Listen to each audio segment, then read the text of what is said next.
First of all, congratulations to Memphis. They did a nice job. A lot of things got us today. You know, there's a formula for winning. Number one, you can't turn the ball over, you can't give up explosive plays. And, you know, we turned the ball over. We gave up explosive plays in the first half. They caught us in pressure once. We busted one once. We got beat a couple times, and we missed a tackle on the first run. And those things, they hurt us. We didn't capitalize on field position well enough in the first half offensively and put the ball in the end zone. So very disappointing loss. I have no confidence or no doubt that our team will come back strong. They'll find a way to put the disappointment behind them and get back at it and work. So you know, these guys, they work hard. Everyone in that locker room every single day comes to work and tries to do the very best job that they can to have a positive result. And today we didn't get it, but we know the reasons. We talked about the reasons right there, and you know, it's going to take every single one of us to correct it, and we will continue to work very hard on that. So that's what I would say. Okay, is that it? No questions? Okay. Coach, what do you think of Rosen today? Good and bad. You know, he made some really good plays, and then, you know, obviously, you know, he'd love to have the turnovers back. You know, he has to learn to be a little bit more careful with the ball. You know, one of the things about a guy like Josh Rosen is they don't ever like to concede a play, and that's a mindset that you love, but it's a mindset that can get you in trouble at times. And so he's just got to continue to work through that, and I have no doubt that he will. Did you guys throw in a little bit more 3-4 defensively in this one? We played almost exclusively, really 5-2.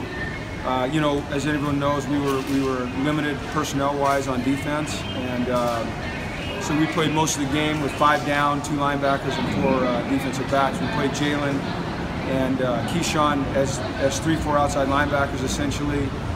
Chris Barnes and Lokini inside, and then Josh when we got him back in the second half. And then Rick Wade played some in there as well as an outside linebacker. So like, you could call it a 3-4 or 5-2, whatever. It's an odd front is what it is.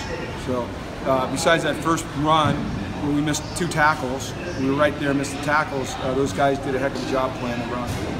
But it wasn't good enough. Can you take us through that final drive?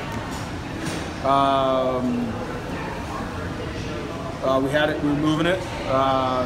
You know, like I talked about, our quarterback just making good decisions with the football, knowing when to throw it away. He tried to throw the ball down the sidelines there, and Theo did all he could to try to eliminate an interception. It ended up being offensive pass interference, so it put us in 1st and 25, which is obviously not a good situation to be when you don't have a timeout and the game's on the line.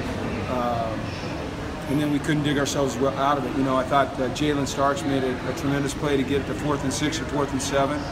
And then we got to find a way to come up with a make on the 4th down play and continue on, and we didn't get it done today. Do you think Josh was putting more pressure on himself as the game kind of got into a shootout situation? Well, I don't know. I mean, you'd have to ask him that. I think that you know, he's the ultimate competitor. You know, like I said, I think it's one of the reasons that, you know, at times he tends to, you know, do some of the things with the ball that he does, it because he just refuses to concede a play. And I think, you know, the next step for him in becoming a great quarterback is living for the, you know, getting us to the next down. And that's, for some reason, that's difficult for him to do right now. And like I said, I appreciate that mindset. I'd much rather have a guy that's like that than it's the other way, and coach him out of it. And I know that Jed is working hard on that, and I know Josh takes it very seriously. I'm sure you guys get a chance to talk to him, and I'm sure that he'll be very hard on himself. But I know this, he's one heck of a player, he's one heck of a competitor, he's a great kid, he's a great leader, his teammates love him, he works his tail off to be great, and this will affect him losing the game, as it will all of our players. How did you feel about the defense, particularly secondary?